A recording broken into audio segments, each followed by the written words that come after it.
Hello. This is like the fifth time I've tried to do this. The intro, that's why I'm at home, I'm not in college. But today I decided I was going to start documenting my starting to build a game. Well, I haven't started building the game. I'm starting to build a controller for a game that I'm building for college.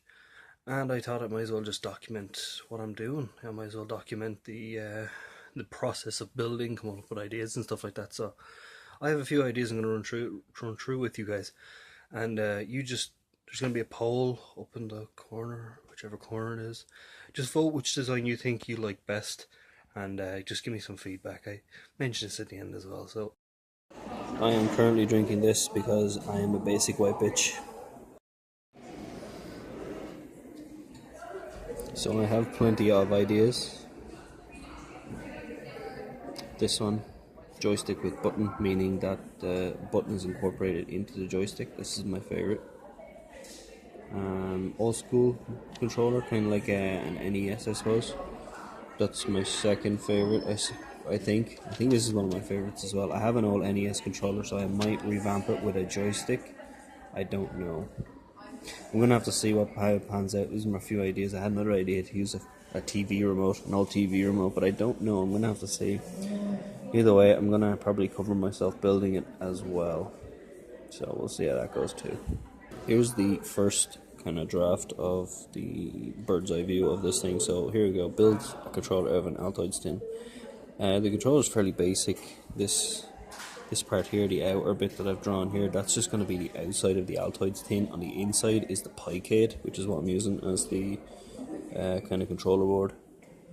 A single button for jumping, a start button for pausing, and a directional pad for movement. I've decided against the joystick because it could come in the way of the way it's going to be wired. I only need a single button for jumping because that's the only action that the character has in the game, and a start button for pausing so that the person can access the pause menu. So, relatively simple so far. The only thing I forgot to mention was that the game is being built on the Unreal Engine 4, so porting this onto a controller should be easy enough.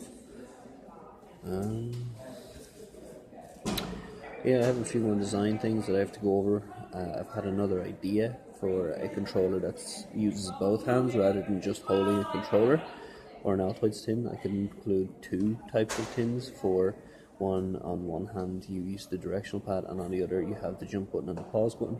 This could be used for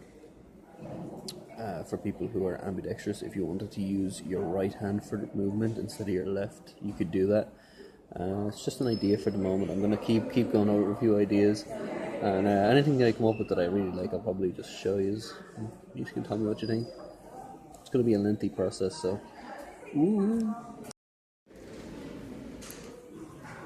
So after about, I'd say it's about an hour I've been working on this. This is the final kind of drawings I've done up for both designs. So first of all, we've got the one controller. So just, it's just all one controller. That's what it should look like. Opened the inside here. That's the Picade.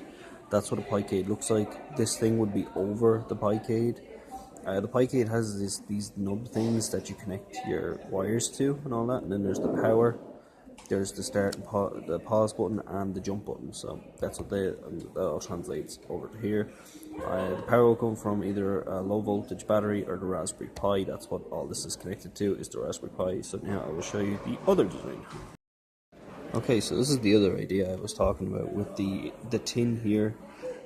This is going to be a separate tin to the directional pad. The A button is there for jumping, the start button, and this tin would run straight into the Picade. Now the Picade is what makes all this possible. The A button, the start button, all the directional pad, they all run into the Picade, which goes straight into the Raspberry Pi, which is where the game will be. The game will be on the Raspberry Pi, and the Picade then runs into the directional pad, which is a separate tin altogether. And the reason for this is someone who's ambidextrous could use the buttons on this side and the directional pad on this side. And my idea from the start was to have it so that if someone wanted to play like that they could, and to improve hand-eye coordination. It was more for educational purposes from the start, and that's just the way I wanted it, and that's the way I think I'm going to proceed. It's either this or the other idea. I kind of really like them both, but I'll develop them both separately, and I will come to a conclusion hopefully within the next few days, I suppose. I also want to say a big congratulations to Tomo. Tomo CSGO, he's a friend of mine. Go check out his channel if you haven't already. He just hit 1,000 subscribers recently. Absolutely amazing. I can't believe he's after getting this far. He's really, really grinded it out. He plays CSGO and he plays a few other stuff. He plays PUBG with me as well and a few others as well. So if you don't know who he is, go check him out. Big congratulations to you, Tomo, if you're watching this. Can't believe you hit 1K, man. That's fucking unreal. Congratulations, man. Delighted for you. Absolutely fucking delighted for you. Fair play to you. Fair play to you. Just grind to 2K, man, and just keep doing what you're doing. You're doing unreal, man. Congratulations. Well, that is going to wrap up for today, guys. So I'll be doing something tomorrow, I'd say. Just, heading out to college or whatever. Shut a bus ride up or something like that. So I hope you guys have enjoyed, and I'll see you in the next one. Don't forget to vote on the poll up in the top corner there on which design you guys liked more. And I appreciate any feedback you guys have down in the comments to do with the Raspberry Pi, Pigate. Any of you guys know anything about that, I appreciate all the information I can get. And again, thank you for watching. I'll see you in the next video.